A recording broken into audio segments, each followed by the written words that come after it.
Les vertus du chant maintenant. Jamais il n'a été aussi pratiqué à la télévision, entre amis, au conservatoire. Et si vous aimez chanter sous la douche, mais que cela sonne faux, ce qui suit est pour vous. C'est la fin d'une idée reçue. Le chant n'est pas réservé aux mélomanes. L'oreille musicale n'existe pas. Chacun l'a en lui. Regardez le reportage de José Blanc-Lapierre et Annie Triboire.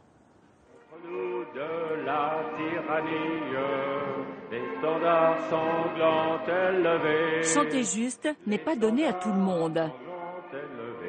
Quand il me prend dans ses bras, qu'il me parle tout bas, je vois la vie en rose. Chanter faux n'est pas non plus une fatalité. des mots de tous les jours, et ça me fait quelque chose. La preuve dans ce conservatoire parisien.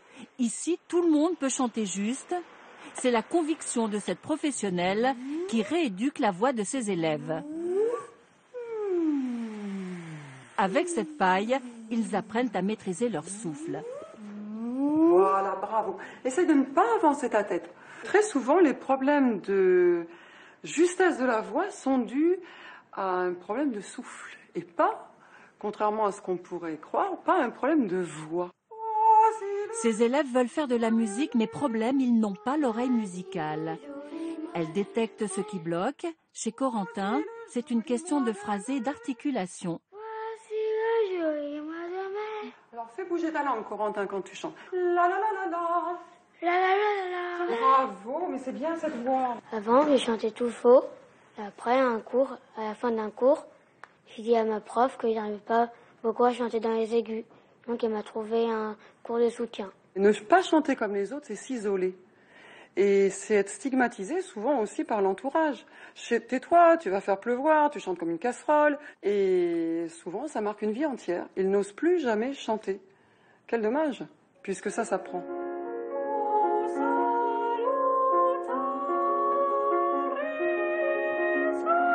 Écoutez le résultat. En septembre dernier, Adélaïde Pleutin n'y arrivait pas. Ses cordes vocales ne se contractaient pas assez. Elle avait la voix qui se cassait, elle avait des problèmes donc, de voix rauque, elle ne pouvait plus monter. Donc pour elle, c'était vraiment très pénalisant. Et donc quand Cécile lui a proposé de l'apprendre, elle était très très heureuse. Ça a été une espèce de résurrection de la voix. Chanter juste est à la portée de tous, mais pour certains, pas besoin d'apprendre, la musique est une seconde nature. Comme ce musicien qui n'entend pas les notes comme tout le monde. Il est né avec une compétence particulière, un peu mystérieuse, l'oreille absolue. Il peut reproduire n'importe quelle note, même celle de la vie de tous les jours.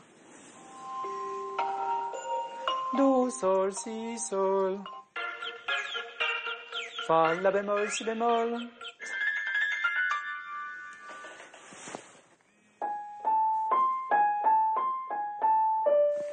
Solado, solado, la solare. Vous voyez, de cette manière, vous pouvez immédiatement mettre ce fameux nom sur les différentes notes. Une oreille absolue, utile surtout quand on est chef d'orchestre. Vous imaginez 100 musiciens devant vous.